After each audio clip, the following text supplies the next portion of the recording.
Making headlines this hour, President Dr. Mohammad Muiz issues a presidential decree amending the administrative boundary of Mafaru Noon Atoll. President Dr. Mohammad Muiz conveys his condolences to the President of the United States of America, Donald J. Trump, in the wake of the catastrophic floods in Texas. And First Lady Sajida Mohammed has emphasized that the health of a nation, including physical, mental and spiritual well-being, is fundamental to its development.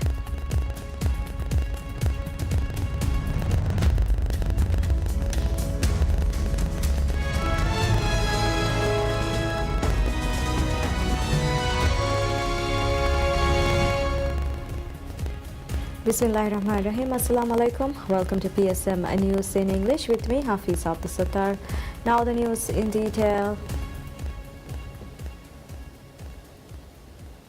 President Dr. Mohammad Muiz issues a presidential decree amending the administrative boundary of Mafaru Noon Atoll to exclude Farumuli from its administration. Farumuli and Kanimahura was previously included within Mafaru's administrative area under a presidential decree issued on 15th April 2024. However, the new decree issued on 6th July removes Farumuli from the administration of Mafaru. The decree was issued under the authority granted to the President by the Decentralization Act. Following this change, Farumuli has been designated for tourism development in accordance with the Maldives Tourism Act. Consequent of this amendment, the annex of the decree on establishing inhabited islands to the Maldives has also been updated and published in the Government Gazette. Tourism development in the atolls remains a key policy of the government. The government has also been including uninhabited islands located near inhabited islands within their jurisdiction such that the islands can be used for various economic activities. These measures are part of efforts taken by the government to empower local councils and enhance their financial sustainability. According to the Constitution, the Maldives is to be governed under a decentralized system. The President is responsible for determining the jurisdiction of city councils and island councils in all administrative areas of the country under the Decentralization Act. President Dr. Mohammad Muiz conveys his condolences to the President of the United States of America, Donald J. Trump, in the wake of the catastrophic floods that have impacted parts of central Texas, resulting in significant loss of life and widespread devastation. In his message, President Dr. Muiz expressed deep sorrow over this tragedy and extended heartfelt condolences and sympathies on behalf of the government and the people of the Maldives to the bereaved families and all those affected. President Dr. Muiz further expressed his sincere hope for the success of the ongoing rescue and relief efforts and for the swift recovery of the impacted communities.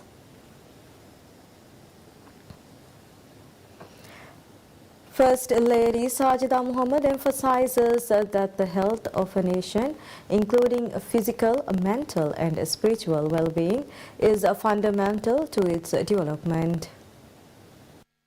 The First Lady of Maldives made these remarks at the 43rd anniversary celebration of Hadal Kurdufushi Regional Hospital.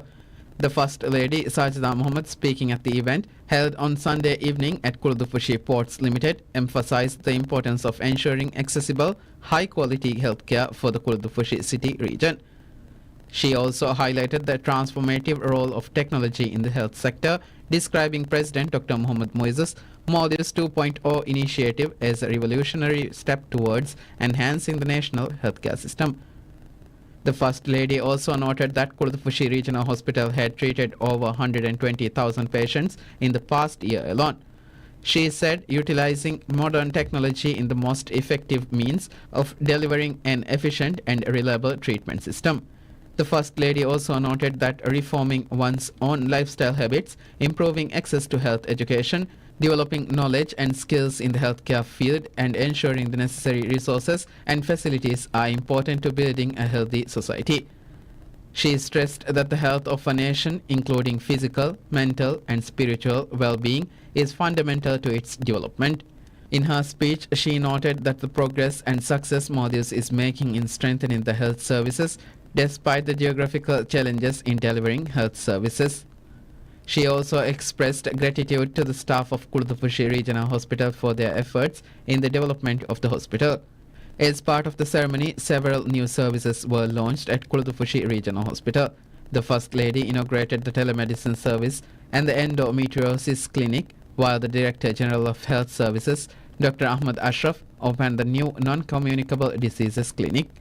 The event also honored individuals and organizations for their contribution to the hospital's development, as well as retired staff members through the presentation of commemorative plaques. In addition, employees were recognized with awards for outstanding performance and long service milestones of 10, 20 and 30 years. All plaques and awards were presented by the First Lady.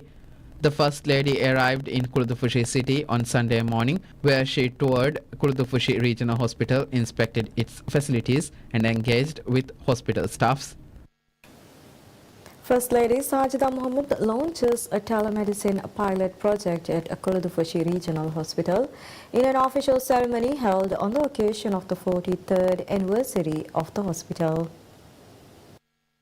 Health services have been available in Kurdufushi since the late 1960s. However, health services were formally introduced as an essential service in 1982. Over the past 43 years, the hospital has been considerable progress. Adding to the hospital's success, 3 new services were launched at the anniversary function, including the telemedicine pilot project. The telemedicine service will be provided at the Kurdufushi Regional Hospital in collaboration with Indira Gandhi Memorial Hospital IGMH and Fafetol Hospital.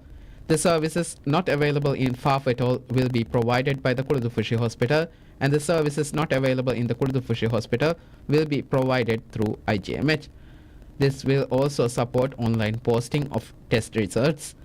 Nazima Ali, the Chief Executive Officer of Kurdufushi Regional Hospital, speaking at the ceremony, said that the hospital is working to further strengthen the services provided by the hospital. In addition to telemedicine, a special clinic for non-communicable diseases and endometriosis services were also inaugurated at the ceremony.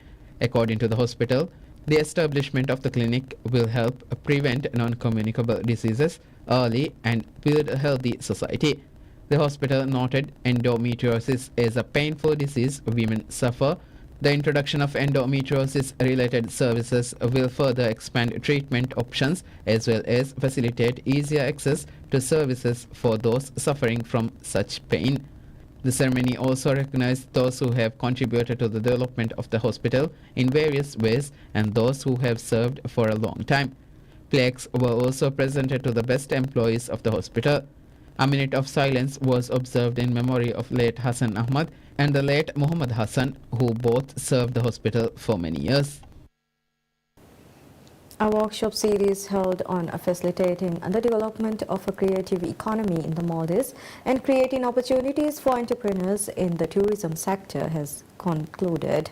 The workshop was held from 1st to 6th July at Barcelona Sundura in Malé City.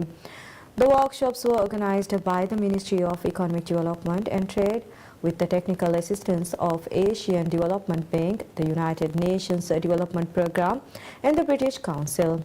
According to the Economic Ministry, around 50 individuals, including technical experts from government ministries, relevant agencies, institutions and businesses, participated in the sessions every day. The initiative aimed to foster dialogue, knowledge sharing and innovation in support of inclusive and sustainable economic growth. In-depth discussion on the steps necessary to achieve the government's strategic goals were held as part of the initiative, as well as discussions on increasing the profitability of both the tourism and trade sector in the production of goods and services for the tourism industry and in conducting business transactions. Deputy Minister of Economic Development and Trade, Dr. Aishat Shahuda Abdullah, speaking to PSM News, said the initial phase of the workshop involved bringing together producers and workers under a shared platform to engage in discussions. The workshop sought input from government institutions and agencies to seek solutions to the key challenges facing the industries. ADB, which provided technical assistance for the workshop, also noted that the views of various stakeholders were received during the workshop. ADB further stressed the importance of jointly promoting creative industries. Establishing a creative economy in the Maldives is an important policy of the government. President Dr. Mohamed Muiz has expressed a confidence that his administration will achieve its target of increasing the creative industry's contribution to 15% of the nation's gross domestic product ahead of the original 2030 deadline. The Maldives Marketing and Public Relations Corporation (MMPRC) meets with the British High Commission to discuss opportunities for collaboration on its tourism promotion efforts. The meeting was led by MMPRC Managing Director Ibrahim Shuri and Deputy British High Commissioner to the Maldives, Top Wahab. The discussions were centered around exploring new ways to diversify the Maldives' unique tourism offerings and strengthen its appeal to UK visitors while also supporting the High Commission's flagship events. The United Kingdom has become one of the third country to cross the 1 lakh tourist arrivals mark so far this year. As the third highest tourist source market for the Maldives, tourist arrivals from the UK have reached 108,371 in the first 6 months of the year.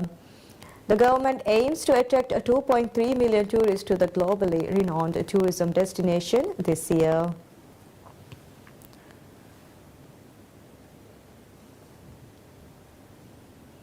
Maldives Marketing and Public Relations Corporation (MMPRC) unveils the Visit Maldives Local Ambassadorship Program aimed at providing local artists and creators the opportunity to share their creative talent with the world during the country's tourism promotion campaigns. The Visit Maldives Local Ambassadorship Program is designed to increase the popularity of Maldives as a culturally and artistically rich destination around the world. MMPRC said the program aims to work with interested parties to showcase Maldives' culture, heritage and products with the rest of the world through the work and creativity of local artists.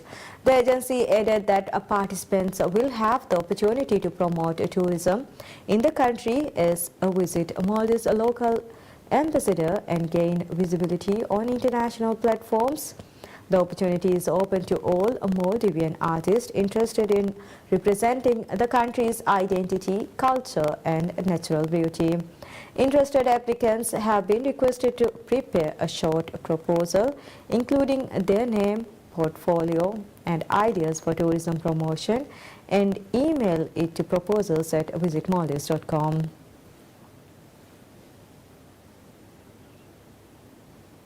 The Maldives offers more concessions on loans to finance the installation of refrigerated seawater systems on fishing vessels. This initiative aims to ensure the preservation of catch freshness and quality, thereby bolstering the fishing industry. The RSW financing facility is a collaborative effort between the Ministry of Fisheries and Ocean Resources and the SME Development Finance Corporation. The ministry, in an announcement, said the eligibility criteria for the financing facility has been further relaxed to encourage more applications. According to the ministry, the credit history criteria of applicants has been reduced to 3 months from the previous 12 months. The ministry has reopened applications under the relaxed eligibility criteria. Applications for the financing facility can be made through the SDFC online portal. The government is offering loans ranging from $6,486 to $129,729 without requiring a mortgage. The RSW financing facility features a grace period of 6 months with repayment terms extending up to 10 years. The government envisions that the installation of RSW facilities on all fishing vessels will effectively address the challenges fishermen face in acquiring ice to maintain the freshness of their catch. This financing facility is a key component of the administration's broader initiative to streamline and simplify the process for fishermen to secure the necessary resources.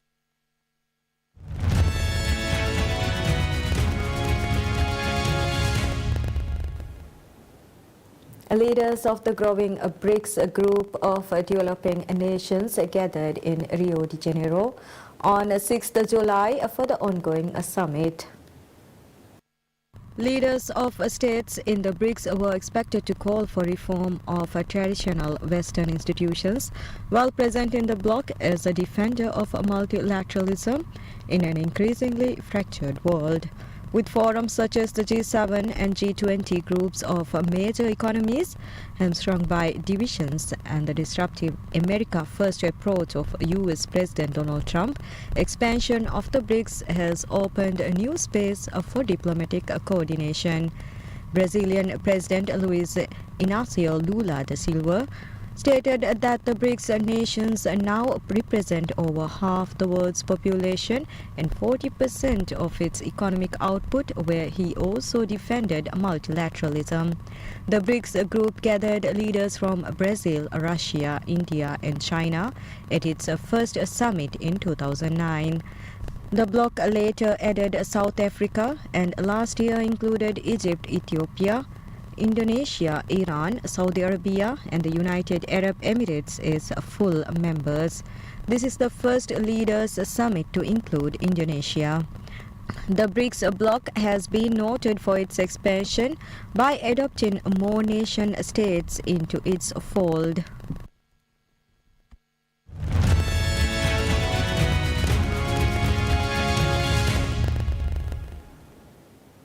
Israeli strike on a residential building overnight in Gaza City's Sheikh Radwan neighborhood kills several Palestinians and injures others.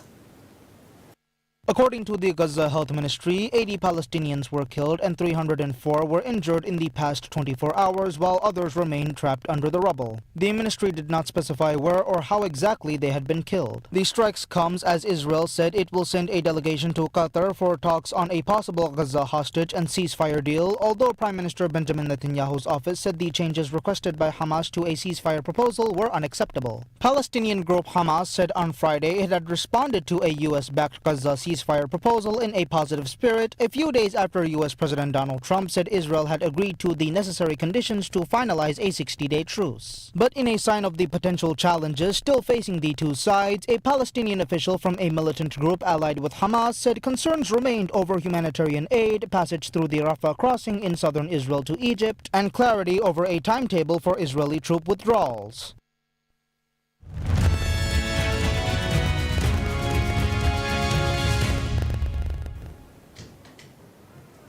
Chelsea hits the training ground 2 days out from their Club World Cup semi-final against Fluminense at MetLife Stadium on the 9th of July. The Blues booked their spot in the last four of the inaugural 32-team Intercontinental Tournament in the United States with a 2-1 win over another Brazilian outfit in Palmeiras. Cole Palmer opened the scoring in the first half with his first goal at the tournament before Palmeiras rolled back after the breakthrough Chelsea-bound youngster Estevão. At 83rd minute, Everton own goal from deflected Malo Gusto cross proved to be the difference, however giving Enzo Maresca side a nervy win. In the other semi-final match of the Club World Cup, PSG will face Real Madrid on the 10th of July as Kylian Mbappe faces his former team in the competition. Chelsea have won the competition once, while in the alternative match, Real Madrid have won the competition 5 times. PSG are the current champions of Europe and are looking to add their first Club World Cup title.